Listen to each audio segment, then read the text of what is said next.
வேண்டாம் நல்ல மனம் உண்டாம் மாமலர நோக்குண்டாம் துப்பார் திருமேனி தும்பிக்கையான் பாதம் தப்பாமல் சார்வார் தமக்கு. இப்போ நம்ம இந்த வீடியோவில் பார்க்கக்கூடிய தலைப்பு குரு பெயர்ச்சி 2026. 2ஆம் தேதி ஜூன் மாதம் 2026 அன்று நிகழக்கூடிய குரு பெயர்ச்சியானது மிதுன ராசியிலேருந்து கடகராசிக்கு குருபவன் பெயர்ச்சியாகி போகிறாங்க. அந்த கடகராசி அப்படிங்கிறது குருபவனுக்கு உச்ச வீடு.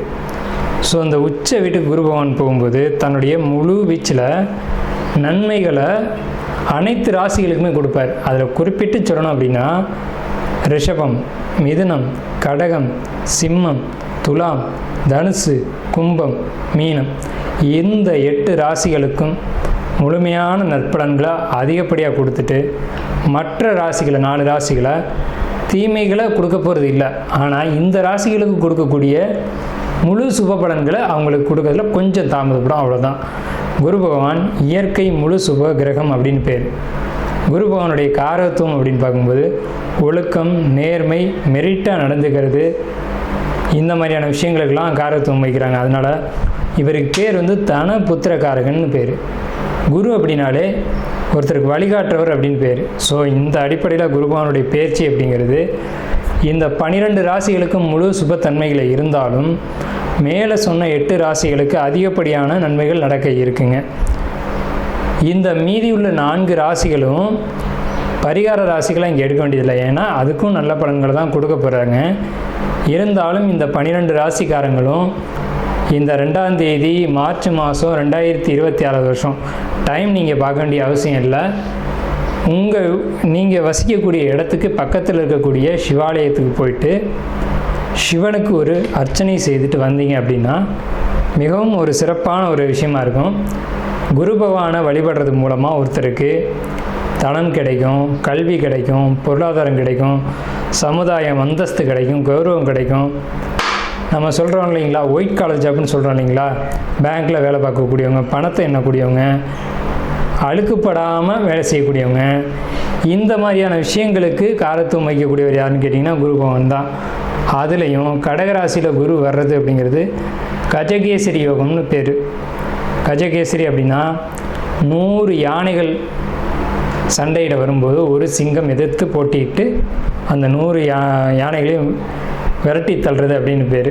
ஸோ இப்படிப்பட்ட கஜகேசரி யோகத்தில் நிகழக்கூடிய இந்த குரு பெயர்ச்சி 2026ஆம் ஆண்டு அப்படிங்கிறது 12 வருஷத்துக்கு ஒரு முறை ஒரு சிறப்பு வாய்ந்த ஒரு வருஷமாக இருக்கும். இதுக்கு பிறகு இன்னொரு 12 வருஷம் கழித்து தான் இந்த ஒரு சிறப்பான ஒரு குரு பெயர்ச்சி அப்படிங்கிறது நிகழும். ஸோ உங்களுக்கு இந்த குரு பெயர்ச்சி கடகராசிக்கு பயிற்சி ஆகுது. குரு பலன் அப்படின்னு பார்க்கும்போது சந்திரன் என்ற வீட்டுக்கு, அதாவது கடகராசிக்காரங்களுக்கு அல்லது ரிஷபராசிக்காரங்களுக்கு, மேலே சொன்ன இந்த 8 ராசிக்காரங்களுக்கும் குரு பலன் அப்படிங்கிறது வந்துடும். ஸோ குரு பலன் வந்துருச்சு அப்படின்னாலுமே திருமணம், குழந்தை பாக்கியம், பொருளாதாரம், வேலைவாய்ப்புகள் போன்ற அனைத்து விதமான சுபகாரியங்களும் நடக்கும். சுபகாரியம் நடக்கணும் அப்படின்னா குரு பலன் வேணும். சந்திரன் என்ற வீட்டுக்கு குரு வர்றது, அவர் வீட்டுக்கு சந்திரன் என்ற வீட்டுக்கு 2ஆம் வீட்டில் குரு வர்றது, சந்திரன் என்ற வீட்டுக்கு 5ஆம் வீட்டில் குரு வர்றது, சந்திரன் என்ற வீட்டுக்கு 7ஆம் வீட்டில் குரு வர்றது. இப்போது மகர ராசிக்காரங்களுக்கு 7ல் குரு, இதுவே மீன ராசிக்காரங்களுக்கு 5ல் குரு, இப்படி 5, 7, 9, 11. இப்போ அந்த அடிப்படையில் பார்க்கும்போது மீன ராசிக்காரங்களுக்கு 5ல் குரு, தனுசு ராசிக்காரங்களுக்கு அது விழுகாது. இதுவே விருச்சிக ராசிக்காரங்களுக்கு 9ல் குரு. அப்போ விருச்சிக ராசிக்காரங்களுக்கு குரு பலன் இருக்குது 11. கன்னி ராசிக்காரங்களுக்கு 11ல் குரு. ஸோ இவங்களுக்கெல்லாம் கன்னி, கடகம், விருச்சிகம், மகரம், மீனம் இந்த ராசிக்காரங்களுக்கெல்லாம் குரு பலன் அப்படிங்கிறது நிகழ்ந்திருக்கு. கார்த்திகை நட்சத்திரக்காரங்களுடைய குரு பெயர்ச்சி திருக்கணிதப்படி ஏற்படக்கூடிய இந்த குரு பெயர்ச்சி திருக்கணிதத்துக்கும் வாக்கியத்துக்கும் சின்ன வேறுபாடு தான் இருக்கும். அது பெருசாக நம்ம எடுத்துக்க வேண்டியதில்லை.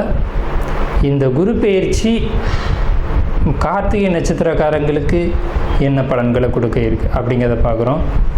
கார்த்திகை நட்சத்திரக்காரங்களுக்கு குரு பெயர்ச்சி மிகப்பெரிய நல்ல விஷயங்களை செய்ய போகுது. குறிப்பிட்டு சொல்லணும் அப்படின்னம்னா திண்ணையில் படுத்திருந்தவனுக்கு திடுக்குன்னு வந்துச்சான் யோகம் அப்படின்னு. அப்படின்ற மாதிரி தான். அதாவது திடீர்னு ஒரு எண்ணங்கள் உதயமாகும், அந்த காரியங்கள் வெற்றி அடையும். இது நாள் வரையிலுமே துன்பங்களை மட்டும் சந்திச்சுக்கிட்டு இருந்த நீங்கள் இனி வெற்றிகளை மட்டுமே சுவைக்கக்கூடிய காலகட்டம். அதே சமயத்தில் கணவன் மனைவிக்கிடையே கருத்து வேறுபாடுகளும் கோபமான மனநிலைகளும் சில விஷயங்களை அப்பப்போ வாதம் பண்ணக்கூடிய ஒரு சூழ்நிலைகளும் உருவாகும். ஒருத்தர் விட்டு கொடுத்து புரிஞ்சுக்கிறது நல்லது. கார்த்திகை நட்சத்திரத்துக்கு யோகமான காலகட்டம். என்னென்ன விஷயங்கள் அப்படின்னு பார்த்திங்கன்னா, பணம் சார்ந்த பொருளாதாரம் சார்ந்த விஷயங்களில் திடீர் அதிர்ஷ்டங்கள் கண்டிப்பாக வரும். இதில் குறிப்பிட்டு சொல்லணும் அப்படின்னம்னா, ஆகஸ்ட், செப்டம்பர், அக்டோபர் இந்த 3 மாதங்களும் ரொம்ப சிறப்பாக இருக்கும். செப்டம்பர் மாதத்தில் திடீர் அதிர்ஷ்டங்களும் வருமானங்களும் எதிர்பாராத விதமாக ஒரு பெரிய தொகையும் உங்களுக்கு வரும். அதே மாதிரி சொத்து சம்பந்தப்பட்ட தகராறுகள்லேருந்து ஒரு விடிவு காலம், எழுத்து பிரச்சனை, டாக்குமெண்ட் பிரச்சனைகள்லேருந்து ஒரு தீர்வுகளும் கண்டிப்பான முறையில் கார்த்திகை நட்சத்திரத்துக்கு உண்டு.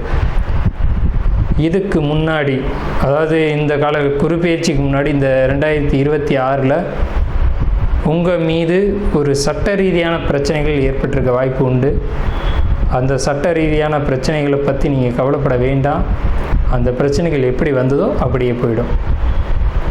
ஸோ உங்களுக்கு 2026 குரு பெயர்ச்சி அப்படிங்கிறது அற்புதமான காலகட்டம். அரசியலில் ஈடுபடக்கூடியவங்களுக்கு மிகப்பெரிய யோகங்களை உங்களுக்கு கையில் கொடுக்கும், வெற்றிகளை கொடுக்கும். யாரெல்லாம் அரசியலில் ஈடுபடுறீங்களோ கார்த்திகை நட்சத்திரக்காரங்க வெற்றிகளை நிச்சயமாக கொடுக்கும்.